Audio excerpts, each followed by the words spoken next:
How's it going, boys, girls, and squirrels, and welcome to Season 3, Episode 1 of She-Ra, the beginning of the season everyone has been hyping up to me. Here's a little peek behind the curtain, by the way. A lot of people have asked me how you get over the nervousness of, starting a new video. Like, people who are up-and-coming content creators or, want to get into making videos are always like, how do you get over that embarrassment of just talking to nobody, of just yapping directly into a camera? And I just figured it out 5 years into doing this YouTube channel, making this video. Genuinely, honestly, I think the key to getting over that nervousness is having a consistent sign-on. Before every video, there is a 5-minute long stretch where I'm just sitting in my chair, breathing heavily, low-key almost kind of dreading recording. Not because I don't like making these videos. When I'm making them, it's always a great time, but it's that, breaking the seal into actually starting the video that I kind of dread. Because my brain's always like, man, I'm so cozy right now. You know, I just woke up, I just got out of the shower, I don't want to start screaming at nothing. So it's not that I, dread making the content. It's that I'm in that state of, what if I just, went back to bed for another 4 hours? Wouldn't that be nice? I just realized I do this with every video. So instead of, taking that time to come up with a fun, engaging intro, instead, I take a deep breath, hit record as fast as I can, and then lead into, how's it going, boys, girls, and squirrels? Because even though I never know what my intro is going to be, and thinking about a pre-planned intro for some reason stresses me out, I do know I am going to start every video with, how's it going, boys, girls, and squirrels? And so once I do that, the video's already started. The rest will just come to me. All I have to do is get past that first intro, and it's already pre-written. So the hard part's done. I just thought that was funny.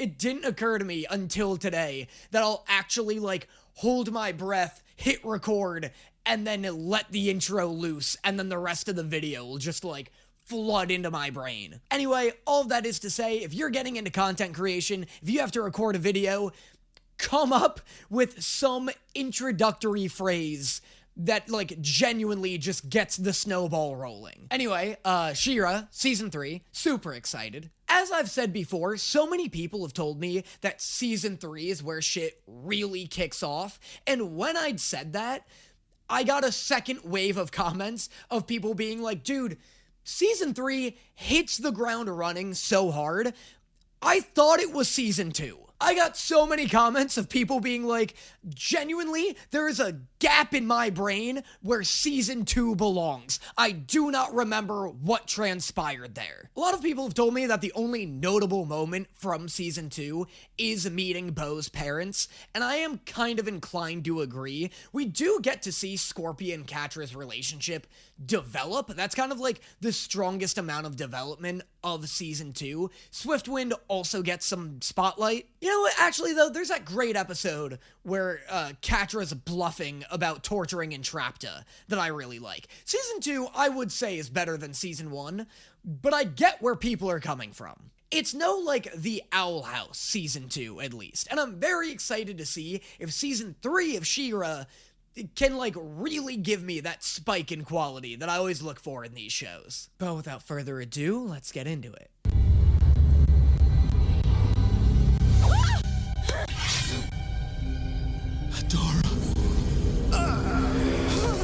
Totally thought this was a nightmare until I remembered Shadow Weaver actually escaped the Horde at the end of the last season. Totally forgot that the finale of Season 2 was actually kinda crazy and left all the characters in a really wild spot. Why are we stopping here? This is where we're holding the prisoner.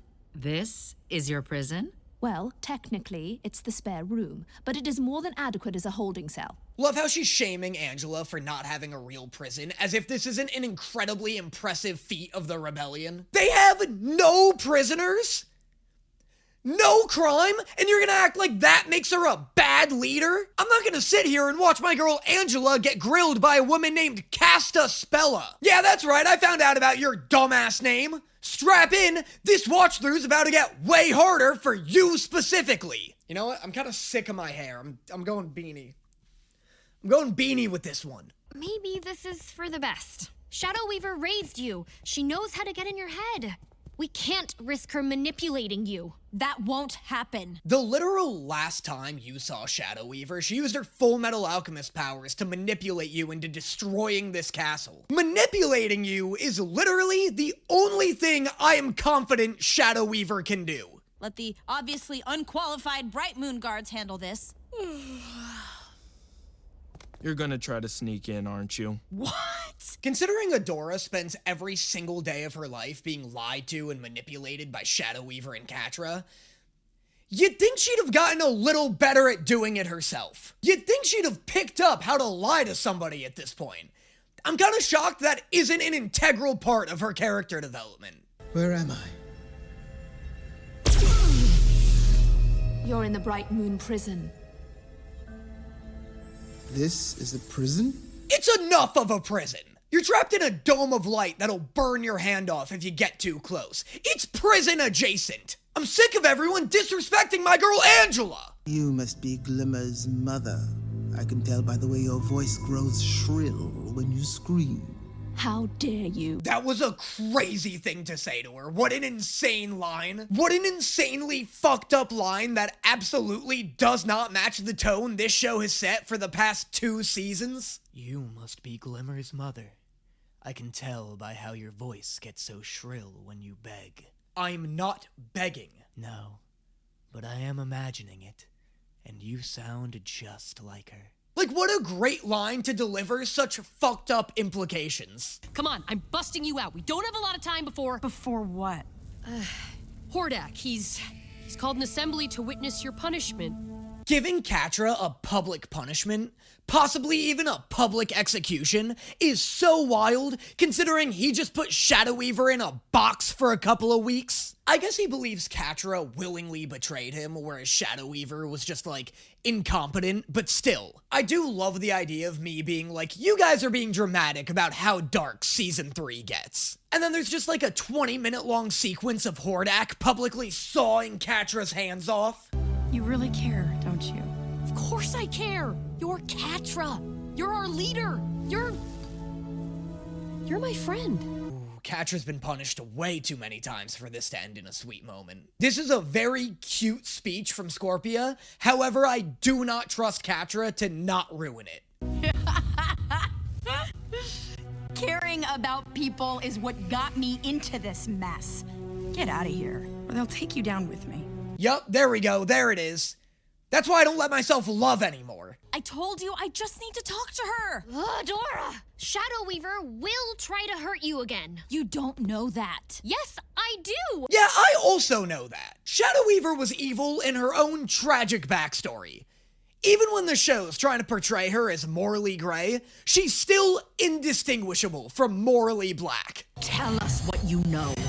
I know that when you cast a truth spell, you should make sure you've drawn it correctly. Sloppy work. Why are we wasting our time with truth spells here? Throw a couple of hungry raccoons in her cell. She'll talk. Look, I can get answers from people. The problem is nobody ever asks me to do it.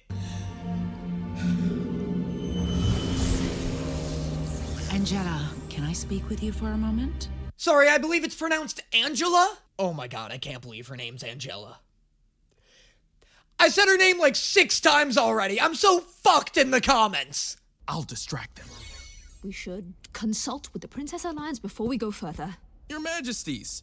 Hey, so... Nothing would trigger my panic response quicker than seeing somebody casually flicking a deck of cards in my direction. Especially if that's something they've never done before. Also, isn't it like 3 in the morning? Nobody practicing magic at 3 a.m. is doing so with good intentions. My first instinct would be to be like, whoa, whoa, whoa, back up, what are you trying to steal?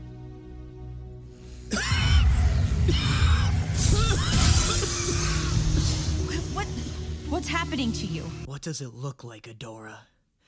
I'm leaking! I came down with a case of the goops, Adora, now help me! I don't know why you're here, but I won't let you suffer like this. Oh, good plan, Adora! Take her head off! I'm going to heal you, Shadow Weaver, and then you will answer our questions. Bad plan, Adora! As you can see, the overall productivity of the Horde has increased by 400% since Catra has been your second in command. And look at this chart.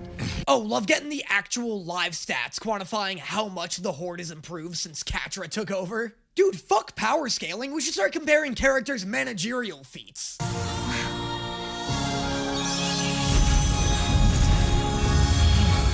Love how She-Ra can literally shoot lasers out of her sword, and yet healing people is somehow her coolest looking power. I do kind of like that. I don't think this is what the show is like intentionally doing, but I like the subtle propaganda that like powers used for good are cooler than powers used for destruction. I love that this show is subtly promoting healing over violence in a way that makes healing look cooler than violence. You have struggled to hold off Hordak's paltry troops for years. You will stand no chance against the full might of the Horde. Where is Hordak from? Where's his other army he's been amassing? In another dimension? This is the part of the lore that I find most interesting. I love all of Hordak's interdimensional shit. I love learning about the past She-Ras. We only really ever learn about Mara so far. I'd love to get, like, more into the lineage. But, like, I find all of this vastly more interesting than any time we learn about, like, the first one's murder bugs. And in that, a child came through. That child was you, Adora. You were brought through a portal from another world. Oh my god, what? Adora's from a different dimension? Is she from, like, the She-Ra dimension or something? Like, that's, like, all of She-Ra are from this other dimension? Also, if she's an interdimensional baby, you'd think that Hordak would have done a better job keeping her from defecting. He, like, barely knows she exists. Catra and Shadow Weaver are the only ones who ever even, like, care about capturing her. Why are you asking for the clarification of events you witnessed? I was a baby. Babies don't remember things. Interesting. Light Hope is barely more useful than a TI-84 calculator. Getting any information out of her is like pulling teeth. And at least with the calculator, you can kind of make it say boobs. Is this joke dating me? Does anybody even use TI-84 calculators anymore? Fucking calculators have gotten so high resolution, you can't even make them say boobs anymore. Don't I get a say in what happens to me? Don't I get a choice? No, this is your destiny. You do not choose. I love Light Hope just flat out being like, no, you do not have agency. Please let me know what I said that made you think you have free will, and I promise never to say it again. Your former force captain has proven to be compromised, ineffective, and worthless. I love this for Catra. I'm so excited to see her get even more pissed off at the world. You're the failure. You need me. Oh, let's fucking go! Tell him! Tell him, sister! There has been a change of plan. Hi, Catra! I saved your life. You're welcome. Oh, that's awesome. Entrapta's such a homie. Nice, no public execution! One-way ticket to Beast Island, baby! Dude, speaking of homies, did you know that you have thousands of homies waiting to chat with you in my private Discord server? That's right, dude! Party at my server, you're invited. There is a cover charge. However, the perks that come with it are fucking premium. Access to all of my exclusive reaction series, Oron High School Host Club, Hell's Paradise, Blue Lock, Food Wars, The Ghost Stories dub. Access to all of my live stream recordings I've done in the past and will do in the future, including my Date Everything live stream, all of my extended reaction discussion live streams. Just to be clear, for videos like this, She-Ra, Amazing Digital Circus, Hell of a Boss, Has Been, there are no extended editions of those videos. Sometimes people get confused and they ask. Those don't exist. However, there are extended editions of all of the movies I've reacted to recently. Not Howl's Moving Castle, unfortunately. But you'll get access to the extended editions of K-Pop Demon Hunters, How to Train Your Dragon, and the entire reaction to Sky High. All of that incredible content and more can be found on my Patreon. Supporting my Patreon also helps ensure that I'm able to keep doing as much content as I do. So, if you like what you see here and you want to get more, please consider checking out my Patreon. And now, on to the next one.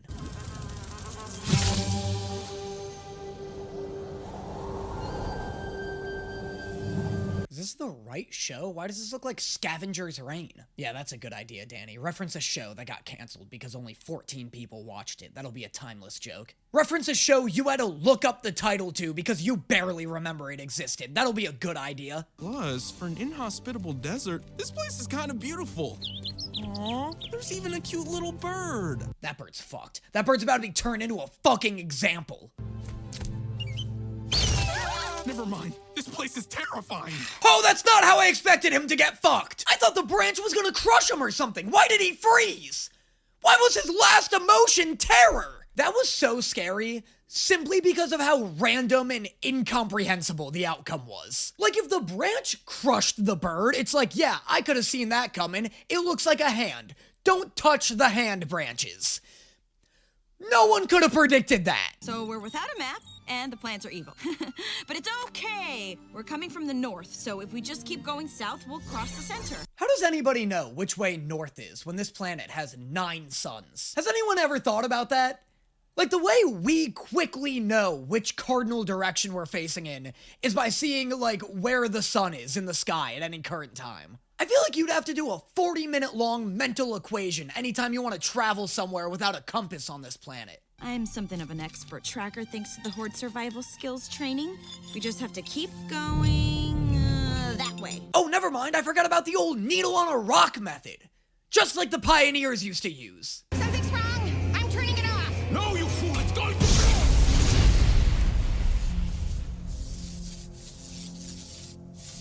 Wow.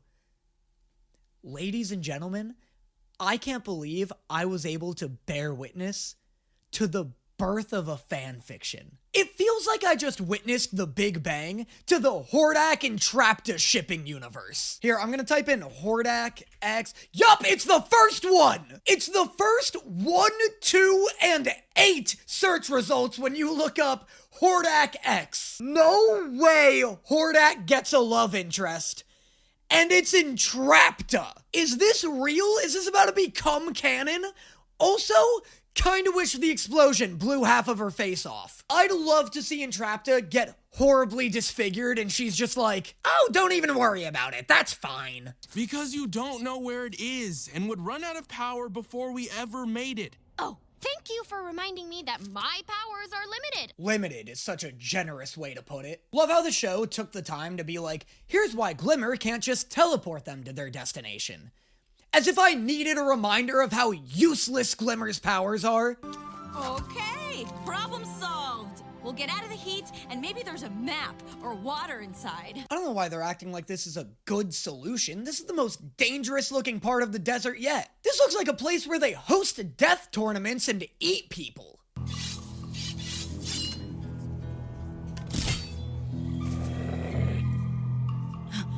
Just act tough. Try to blend in. Adora, they definitely eat people here. One of those guys was a wolf in a leather jacket. You're gonna try and act like that guy's a vegan? Hello, sorry to interrupt, but we're not from around here.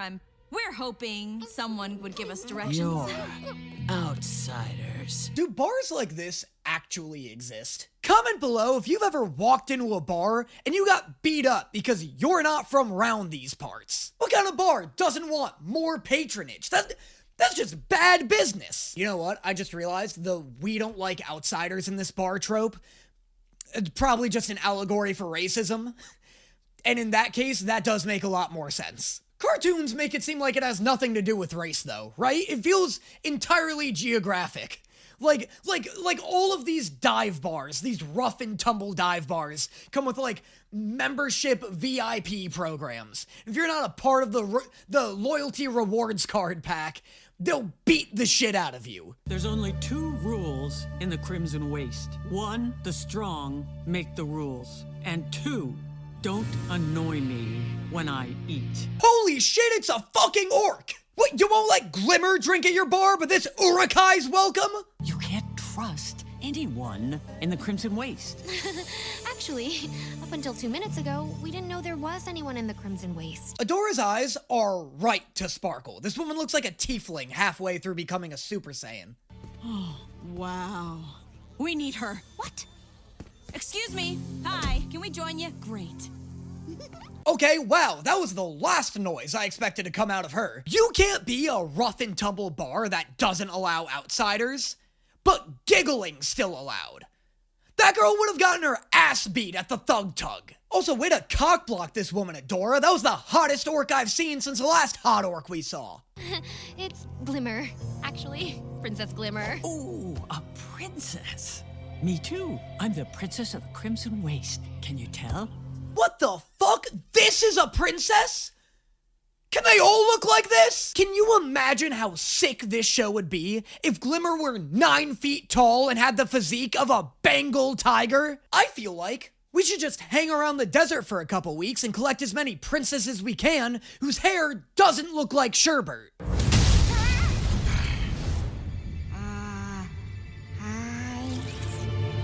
Get out. I do kind of hate his weird backless turtleneck tank top. This is such a Warped Tour outfit. This is such a Warped Tour haircut. Wait. Oh, she had one run-in with quicksand, and now all of a sudden she's a QSE. Yeah, QSE is what we in the dunes call a quicksand expert. Try to keep up, Grasswalker.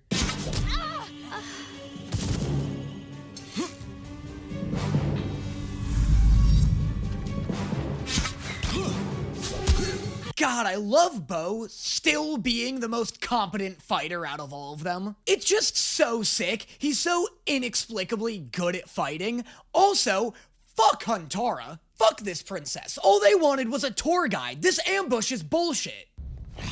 Ta-da! I made you soup. Soup always makes me feel better. Yo, we taking soup shots? I didn't know Entrapta was fucking lit! Hordak, quit being such a bitch, dude! Everyone's doing soup! I'm not going to stop until I figure out what's going on. Now, tell me everything! You wanna know what I am? I am a clone! This would have been a lot more shocking if I didn't see a bunch of Hordak-looking fetuses being grown in a lab already, but pop off, Queen. And Horde Prime will see that he was wrong. I am not a defect. I am worth something. Aren't you dying? Aren't you dying constantly? That seems pretty defective to me. I'll get it this time. Hold on. Ugh, I'm sick of this. I'm also getting sick of your powers. Something tells me they won't start working consistently until around season 5. I do not need your help in this. Everybody needs help sometimes. And you shouldn't be upset that you're not perfect. This is such a weirdly wholesome lesson to teach this genocidal, dictating vampire man. Imperfection is what makes scientific experimentation possible. Imperfection is beautiful. At least to me. Oh my god, they are going to fall in love! And you're really way too obsessed with this whole failure thing. I mean, I'm a failure. You are not a piece. Oh my god, they're falling in love! He just defended her honor, and she stopped him in favor of healthy communication. These are huge strides for our genocidal vampire DILF. Any who discount you are utter fools. Thanks. I like being friends with you, too. I can't believe I was there to witness the Big Bang of this ship, and then fucking board it.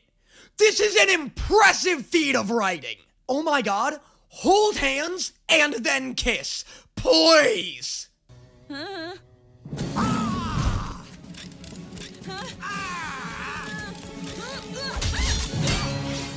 That was an interesting sequence of events. Didn't love how she was jerking off that sword, especially didn't love how she was pointing it towards her eye. It was sick though. I'd be fine with this being her default sword if she got it to work faster. It's like a lightsaber made out of rocks. It's rad. I just didn't like the delivery system it came with.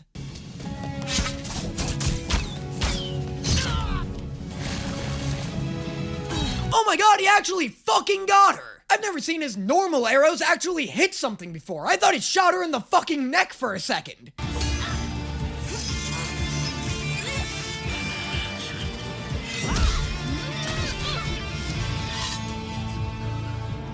I feel like her sword should have some kind of anti-theft measure. Like if somebody else takes her sword and shouts for the honor of Grayskull, it melts their hands off or something. Also, Huntara wielding a sword actually meant for a woman her size is so fucking cool. She just looks fucking rad, dude. I can't believe Adora's the one running around with this gut-sized sword. And Huntara's running around with a spear that only works if you show it a nice time.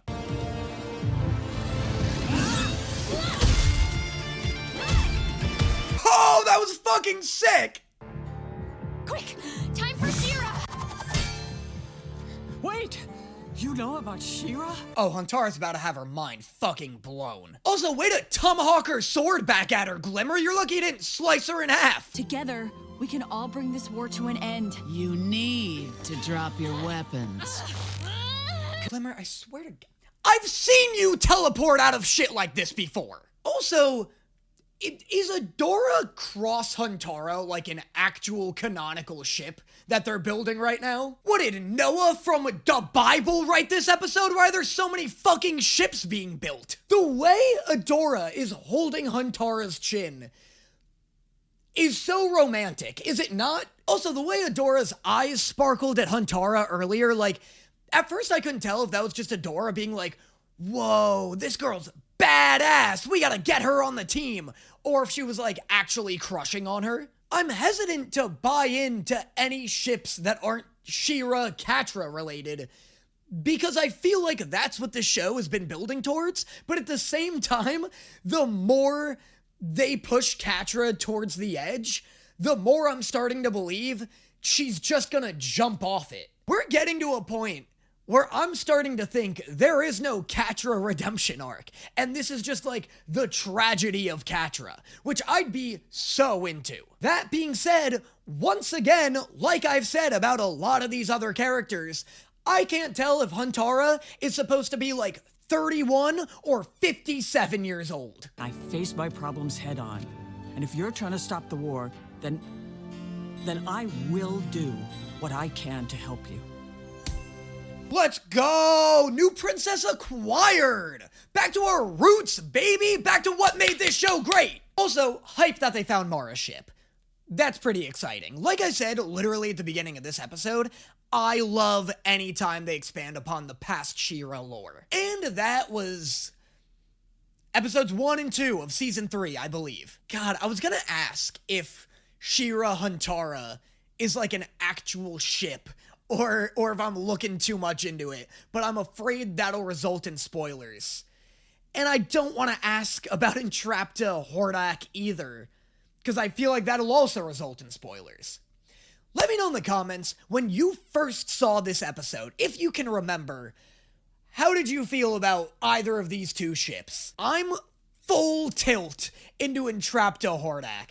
That's so funny. I can't believe that's actually something happening in the show currently. That's sick. I love Huntara. Huntara is so dope, but like, she's literally a character design and like princess designed specifically for me. Oh my god, they introduced a fucking rough and tumble sand-dwelling badass battle princess. Who would have thought Danny would have liked that? That's so dope. Get her on the main team right now. It's weird she doesn't have powers, considering all the other princesses do. That's like the only thing that kind of out-power scales her. But I assume she is the best combatant out of all of them. I just want to see her fucking throw down with Scorpia, you know? Like, I feel like her versus Scorpia would be so sick, considering Scorpia is like low-key, kind of a sleeper, incredible combatant. Anyway, as always, let me know in the comments what you thought of this video, of these episodes, and I will see you guys next time. Is it obvious the way I search the